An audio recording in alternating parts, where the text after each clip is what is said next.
You ready? Man, I am ready. Y'all ready to get down? Wait to put my arm in it. Hey, get down. Get down.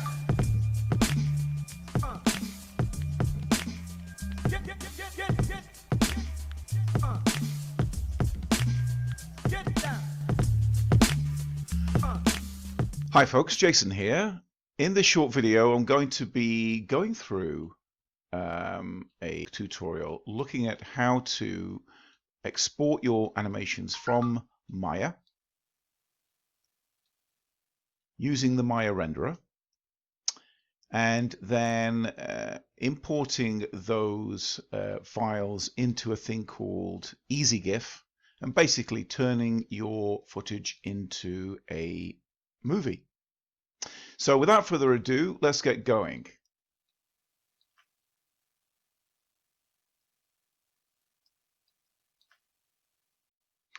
So let's take a look and see how we achieve this scene. So what I've done is I've imported a character from Mixamo, and if you followed some of my videos before, you'll see it's very simple to do. You just basically go and select the character from Mixamo, download it as an FBX.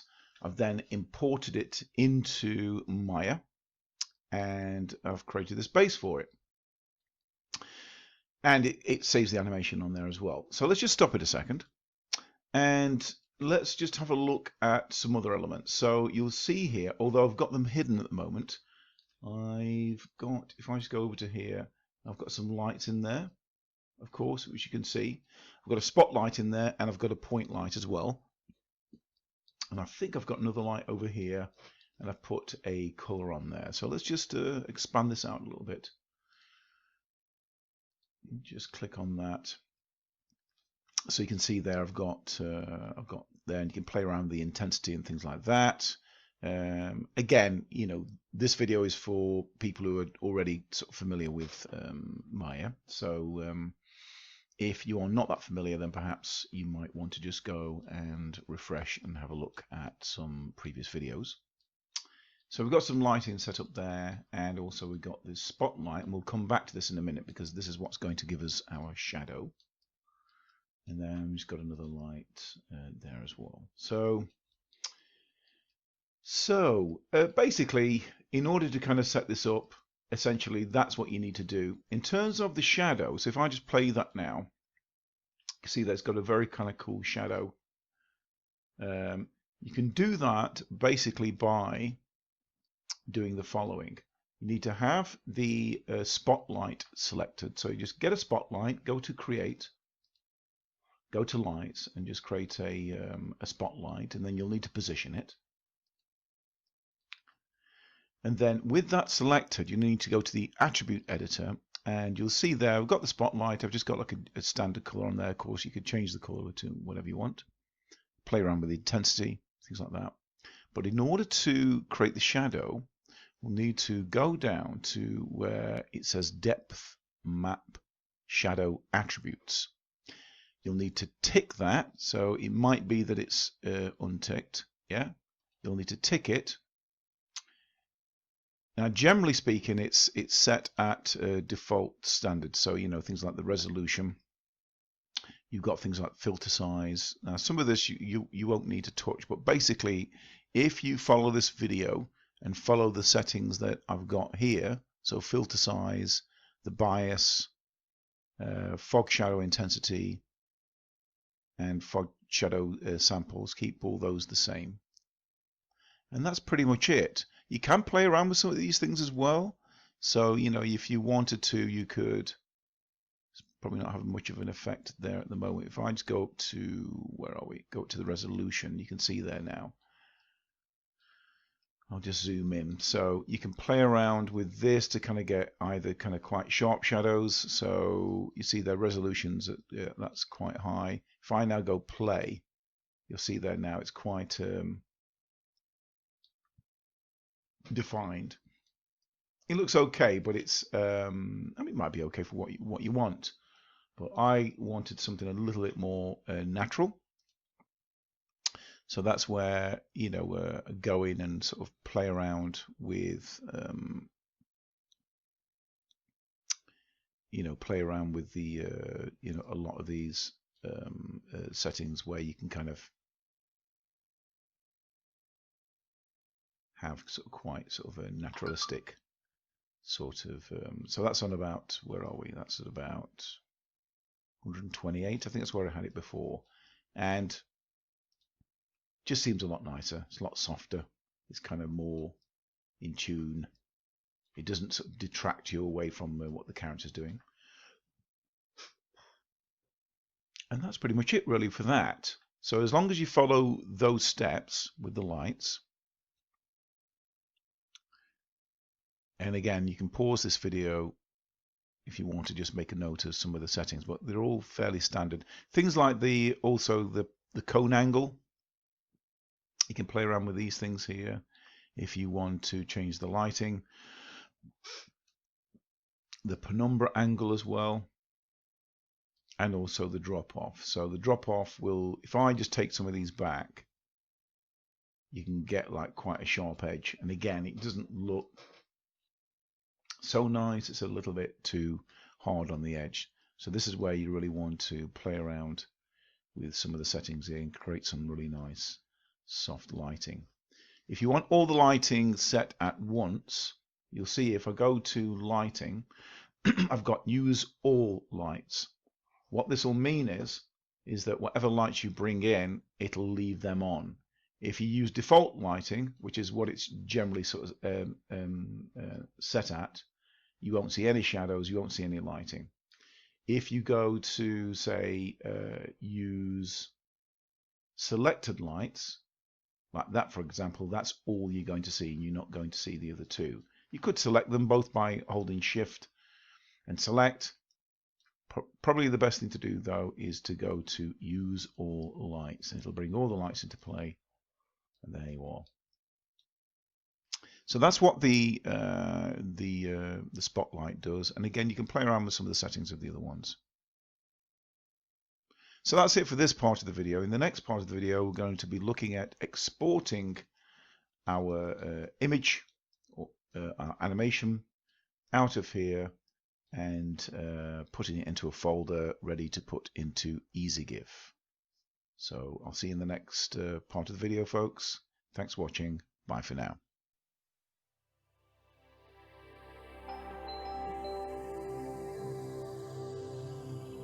Hi folks, welcome back. In this video we're going to be looking at exporting our animated scene using Maya's own renderer, and then we'll be exporting those images into an online program called ezigif. So basically creating a GIF, and then we'll be converting that into an AVI file. So without further ado, let's get going. I'm just going to put this on pause now. So what we need to do is we need to basically render this sequence. So we basically, you can render it from different angles, but let's say you wanted to, say, do it from this angle, or, you know, from multiple angles, and you can start with, say, something like this. So essentially what you'd do is you'd make sure that you go into rendering, and then in the render section, or we could click on one of these symbols here. We can click on that, for example. It's a little square with the eye. We'll just need to make some changes. Now I've already changed this, so it's probably remembered the decision, but basically you need to go to Options, Render Settings, and then in the render settings you need to have Maya Hardware 2.0 selected. Yeah, it's probably on Arnold as a default, but you make sure that it's on Maya Hardware 2.0. We come down here to the file outputs. Now, it's probably going to be on something like, it'll probably be on something like that, Maya IFF. We want to change that to JPEG, so that's image format. The frame animation needs to be name.hashtag.ext. Yeah, just make sure it's on that. Name.hashtag.ext. hashtag.ext. Don't need to worry about that. And then we have the start frame. So basically it's got there, the start frame will start there, it'll end there. Right? So if you want to be a bit more specific, you can go and have a look at your animation. I'll just move this to one side for the minute. So at the moment, that seems to be, if I just stretch these out,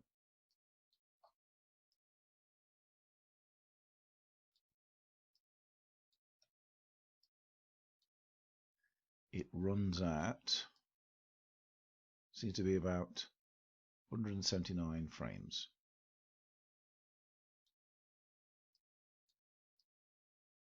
So it goes all the way up to 200. So what we can do is we can say starts at 1, ends at say frame say 200. Then we can go down to here. So basically this is what we'll be rendering it out. You've got all these different renders like front, side, perspective. We're going to leave it at perspective. The presets, now you might want to have a bit of a play around with this. I tend to kind of stick with something like HD 1080. That's generally, you know, the format that I tend to go for, but you could choose differently. Resolution, of course, you know, you can make that something like, say, 200.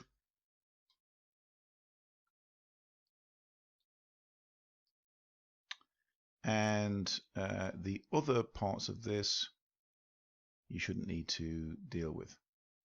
Now, in order, this is for basically if you wanted to do one frame. So I'll do this as an example. I'll just close this down now. And let's say I pick a frame, something like that. I can render this out as a single frame. So I can go either to render and render it that way, or I can go to this little symbol here. Again, I've got the render view open already, haven't I? And then basically click on this here, and it should by rights just render that frame out. There we go. And it doesn't look too bad. Resolution looks okay, and you can see there, look, it's 1920 by 1080. The ratio, the format, and it's got the rendering time, camera perspective, so it gives you all that. So if you wanted to kind of render out an image, you can do that. However, we want to render out a sequence. So how do we do that? So what we're going to do is we're going to render out the sequence now. Now, doing the still image is one thing. When we render out, certainly on my computer, it seems to render out a little bit darker. So you might want to take this opportunity just to ramp up the strength of the lights in your scene. So, for example, I'm going to select the light, the spotlight on my character there, and I might just bump up the intensity a little bit there, like so. And on the other lights, again, I might just bump up the intensity. And again, you might just want to experiment a little bit with this and play around with it. Let's bump up this one as well. Bump that up to say something like that. And then we can have a go at rendering out the sequence. You want to pick a position. So it might be something like that in your scene with your set. And then what we need to do is where it comes, where we've got render at the top there, you want to click on that, and you want to go to where it says render sequence. And all we have to do is just click on that, and it'll basically play out the animated sequence one frame at a time. So you just got to let this play out.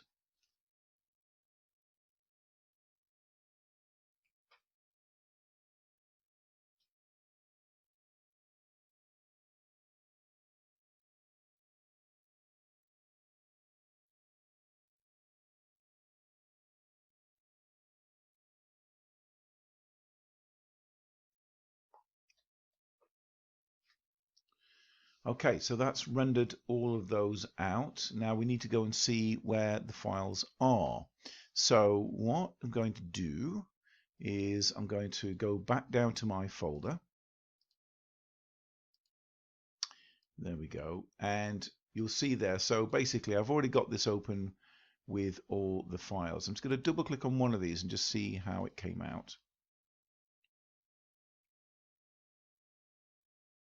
Okay, so that's looking about right in terms of strength. Now, bear in mind, it won't render any of the background because I don't have a set, so that'll be black. But the lighting looks okay on that. It could be a little bit strong. I could do with some more fill lighting there, but I'm not going to worry about that for the time being.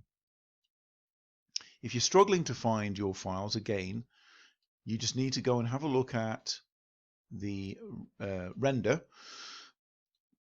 Go to options and render settings, and then you'll see there again it's on path C users. It'll be your username, documents, Maya, projects. So you'll do that by going into, if I just go back again, I'll go into documents, go and find the program. It's there, Maya, double click on it, and then we want to go through to projects, default, and then go through to images. And that's where all the files will be. Now I've got those in a separate folder. They're from a previous render that I did. So if we go through to the TMP file there, we'll find all the latest renders in there. So that's it for this video. In the next video, folks, we're going to be looking at taking these images and putting them into a program called ezigif, where we'll be able to create our animation. So thanks for watching. See you in the next video.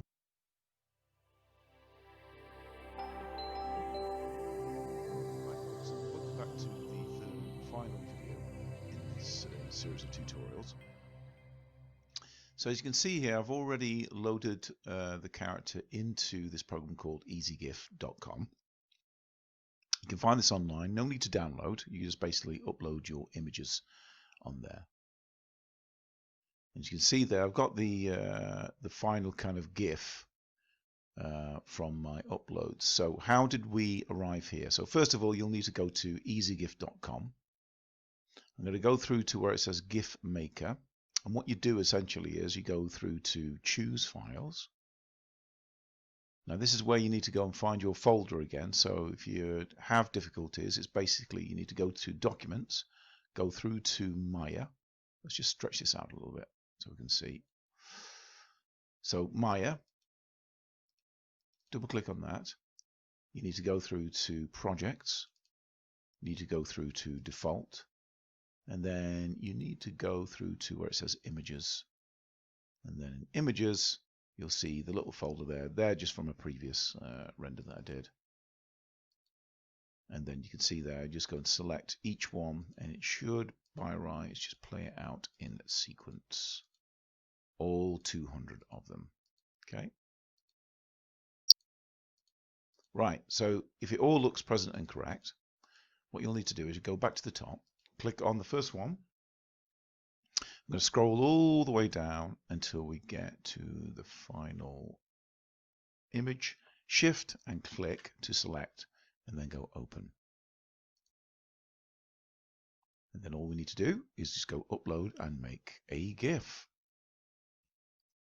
Now this may take a while. We'll see how we get on. Depending on the length of your sequence, you may want to go off and make a cup of tea or a cup of coffee or whatever, and then come back and wait for it to all upload.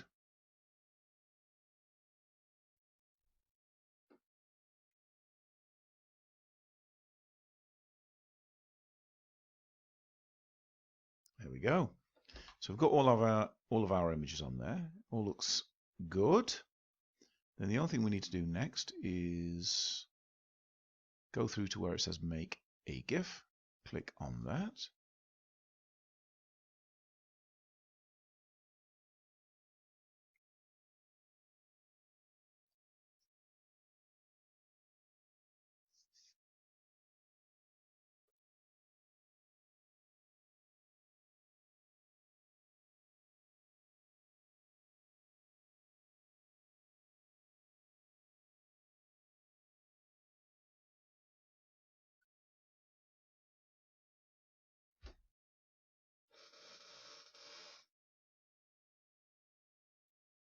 There we are.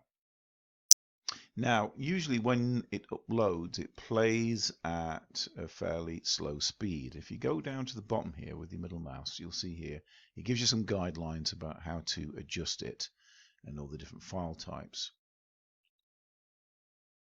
Now, in terms of speed, it will give you some information about that and about how to change it. So if I go back up to the top here and I click on speed, it'll then give us an option to change the percentage of the speed there. So you can see there, for example, as it stands at the moment, it's about 150%. Now that's too slow as it stands.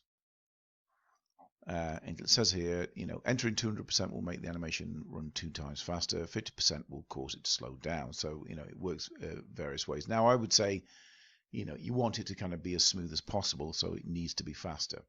Now, in our case, or with this animation, it's going to need to be probably quite a lot faster. So I'm going to probably go with something like 400%, and I'm going to go to change speed.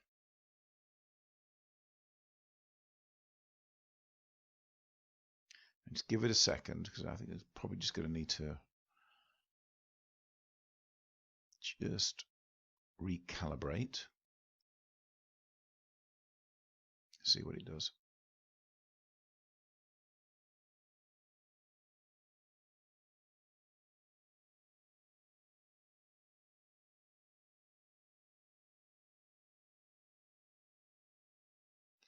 There we go. So it's recalibrated, and that's looking closer to the speed that it needs to be. In fact, I'm quite happy with that. I'll be ready to render that out now as a file. So as I said before, you can render these out as a GIF. You could do that. You could save it as a GIF. But if we want to edit this in terms of like making a little mini film, you may want to convert it. So you'll see at the bottom here, it says a little button that says convert. Here you can do it a number of things. Now it might be, you just want to do it to video or to a movie file, things like that. You can go and say click on video.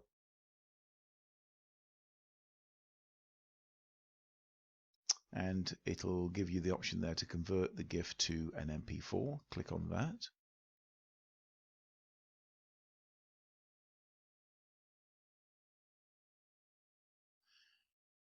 And then it should by rights, if I just go and click play, that's all looking tickety-boo. So the only thing we'll need to do then is save it out. So we go through to save. And we'll call it, I don't know, we'll call it, say, dance. You can obviously create a folder for this. We'll call it the dancing man. Double click on that, and then we'll save it in there. You can see there now. Save it out in that folder. Go show in folder. There we are, and it's a just saved out as a MP4 file. And if I just go and click on that now,